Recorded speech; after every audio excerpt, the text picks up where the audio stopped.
Ça bouge un peu dans la salle, il y a un petit peu d'excitation, c'est normal. Wow. New Zealand. Ah, in pool A, New Zealand, perfect.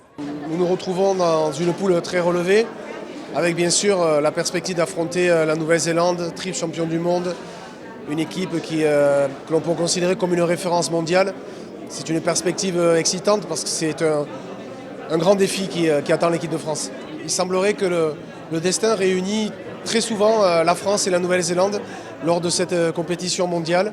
Il y a une belle histoire entre les deux équipes, beaucoup de respect et c'est évident que pour la France, pour l'équipe de France, c'est un grand défi. C'est super, je pense, de les avoir dans la poule, de pouvoir les jouer d'entrée pour une Coupe du Monde en France. En plus, ça va être un moment assez magique pour tous les supporters. Donc je pense que c'est un privilège de pouvoir les affronter pour une Coupe du Monde. Ouais, c'est bien de savoir les adversaires qu'on va affronter. Ça, on va dire que ça lance la Coupe du Monde aussi parce que toutes les équipes vont se préparer en conséquence. Donc je pense que c'était vraiment le coup d'envoi de la Coupe du Monde aujourd'hui. C'est sûr que ça nous projette déjà vers la compétition. On en parlait depuis quelques temps entre nous, mais de savoir qui c'est qu'on va jouer, c'est vrai que ça nous rend impatients d'y être avec en plus un beau tirage. Si on a de l'ambition en Coupe du Monde, on se doute qu'il va falloir les croiser à un moment donné. En général, ils font un demi ou finale ou au titre à chaque fois. Donc voilà, on sait que si on veut avoir l'ambition de gagner des titres, il faut passer par jouer des équipes comme ça. Et donc là, on les retrouvera tôt dans la compétition.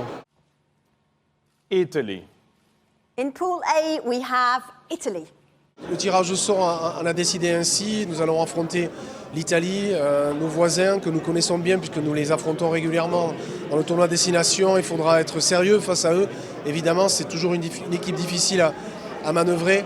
Mais de manière générale, notre poule est très relevée et elle doit aussi nous permettre, sur notre chemin, de nous construire en vue d'être vraiment dans les meilleures dispositions possibles pour se lancer dans cette Coupe du Monde 2023. On a déjà vu pas mal d'équipes se faire surprendre en phase de poule par des équipes qui sur le papier étaient plus faibles. Donc voilà, on va être vigilants et surveiller toutes les équipes parce que même à la dernière édition, on n'a eu que des matchs compliqués, même les Tonga et les États-Unis. Voilà, on sait que c'est toujours des matchs compliqués parce que les équipes elles se préparent et elles progressent de plus en plus, donc on sait à quoi s'attendre. C'est pas la Nouvelle-Zélande, mais encore une fois, je pense qu'on les connaît trop bien pour les sous-estimer. On sait qu'ils sont très, très valeureux et ça peut être une équipe qui nous pose beaucoup de problèmes. Donc je pense que c'est pas une équipe qu'on va prendre à la légère, qu'on va prendre très au sérieux, qu'on va préparer aussi sérieusement que les Blacks. Donc voilà, on connaît les Italiens et il faut s'en méfier.